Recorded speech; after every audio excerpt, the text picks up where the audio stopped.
আসসালামু আলাইকুম এভরিওয়ান, সবাই কেমন আছেন? আজকে আমরা আলু ভর্তা খাবো, তাই আলু ভর্তার জন্য পেঁয়াজ, মরিচ, লবণ মেখে নিচ্ছি।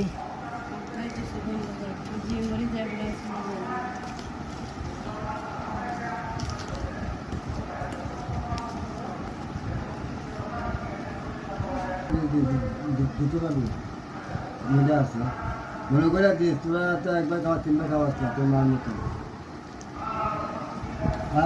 আজ তো অল্লাহ সকালে গাড়ি একটা আনবেন ওগুলো গোলাপ দিচ্ছি গোলাপ মাছ দিয়ে আছে হ্যাঁ জীবনে দুইটা বিষয় আনবো এক রঙের তারা